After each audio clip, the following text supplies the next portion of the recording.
مقصد کیا ہے، ہم نے قربانی کیوں دیا ہے؟ ذرا سوچو، قربانی پیش کرنا ہم انسانوں کا کام ہے، قبول کرنا رب العالمین کا کام ہے۔ اللہ نے ایک کے قبول کر لیا، دوسرے کو قبول نہیں کیا، تو جس کی قربانی قبول ہوئی اس کا کیا جرم ہے، اس کی کیا خطا ہے؟ یہی نا کہ وہ شریعت کا اعلان کرنا چاہتا ہے، شریعت پر عمل کرنا چاہتا ہے، شریعت کو برپا کرنا چاہتا ہے، شریعت کے دائرے میں زندگی کے مسائل کو ڈھالنا چاہتا ہے، یہی نا؟ اور یہ جرم دوسرے بھائی کو گوارا نہیں ہے۔ کہا کہ میں تمہیں قتل کر دوں گا، تمہیں زندہ نہیں رہنے دوں گا۔ کیا اس کی مثال آپ کی زندگی میں پائی جاتی ہے؟ آپ اپنی زندگی میں ایسا کرتے ہو؟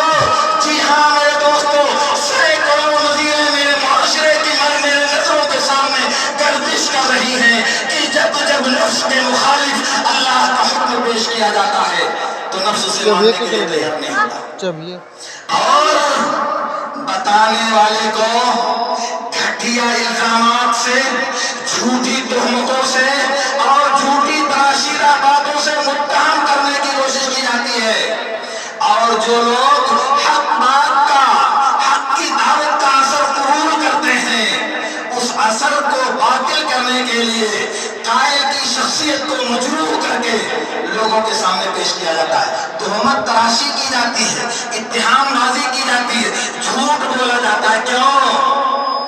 تاکہ ہماری خواہشات کی سطوت برقرار رہے، ہماری انانیت کا سکہ قائم رہے، ہماری فرعونیت کا ڈنکا بجتا رہے، اور اللہ کا دین پامال ہو، رب کی شریعت پامال ہو، محمد رسول اللہ صلی اللہ علیہ وسلم کی سنت پامال ہو، اس کی کوئی پرواہ نہیں ہوتی۔ تو میرے دوستو، میں عرض کر رہا تھا کہ قربانی کا مقصد یہ ہے کہ رب کی اطاعت کی ڈگر اور رب کی فرما برداری کا راستہ اپنایا جائے، اور یہی نظیر اللہ رب العالمین نے آدم کے 2 بیٹوں کی قربانی میں پیش کر کے ہم کو عبرت اور نصیحت عطا کیا ہے۔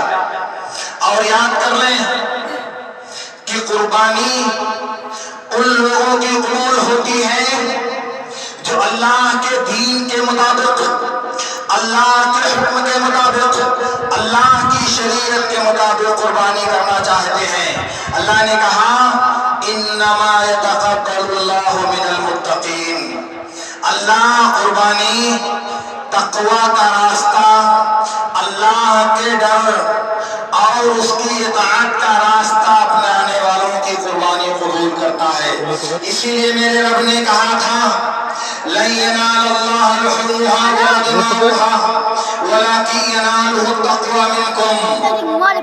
اللہ کو قربانی کا خون اور گوشت نہیں پہنچتا، اللہ کو اگر کوئی چیز پہنچتی ہے تو وہ تمہارے دل کا تقوی ہے، دل کی نیت، دل کا عزم اور دل کا تصور ہے، وہ رب العالمین دیکھتا ہے کہ آپ نے قربانی کیوں کی ہے۔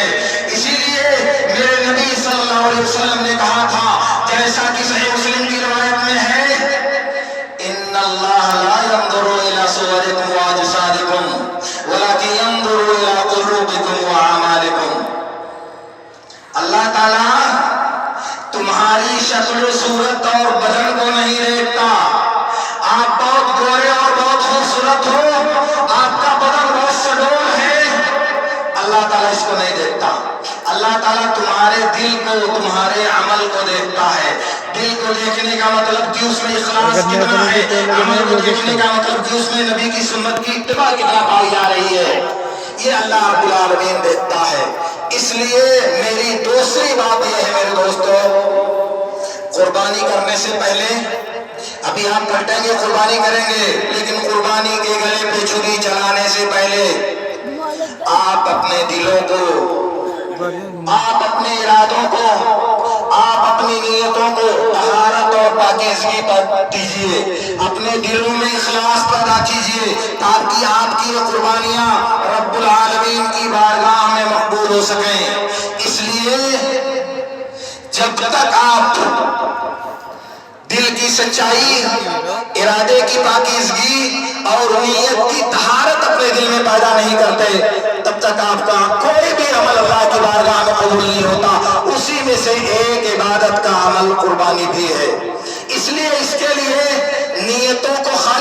کیجئے، ارادوں کو مستحکم کیجئے اور رب کی رضا کے لیے جانور کے گلے پر چھری چلانے کی کوشش کیجئے۔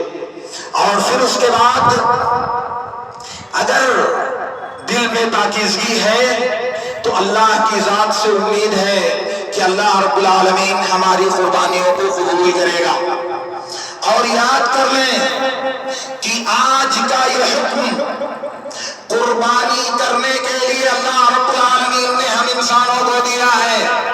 دنیا کی کوئی بھی نیکی، دنیا کی کوئی بھی عبادت، دنیا کا کوئی بھی خیر کا کام اس قربانی کا بدل نہیں ہو سکتا۔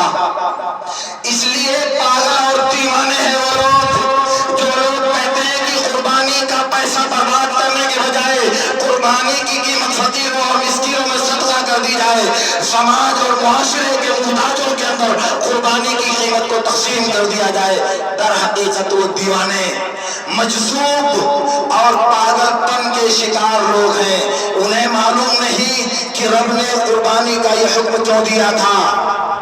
آپ سن لو، اللہ رب العالمین نے قربانی کا یہ حکم جب دیا تو اس کی وجہ سے سماج کے تمام طبقات کو، معاشرے کے تمام درجات کے انسانوں کو اس سے فائدہ پہنچتا ہے۔ کچھ لوگ جانور پالتے ہیں، مویشی جلاتے ہیں، قربانی کے موقع پر مہنگے داموں میں بیچ کر اس سے اس کی قیمت اٹھاتے حاصل کرتے ہیں۔ یہ سماج کے کمزوروں کا فائدہ ہوا۔ قربانی کا چمڑا اس کے بعد دوسروں کو، فقیروں کو، محتاجوں کو، احباب کو، دوستوں کو دے دیا جاتا ہے۔ اس کی کمائی اللہ کی راہ میں صدقہ کر دی جاتی ہے، وہ فقیروں اور محتاجوں کو ملتی ہے۔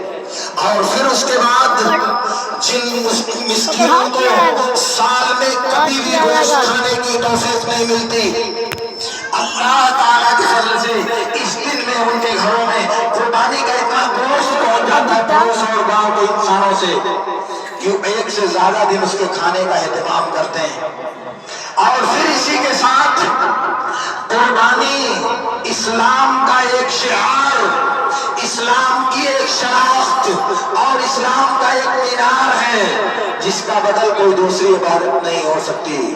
اور یہ قربانی یاد دلاتی ہے انسانوں کو کہ اگر ضرورت پڑے تو اپنے نفس کی قربانی کے لیے تیار رہنا۔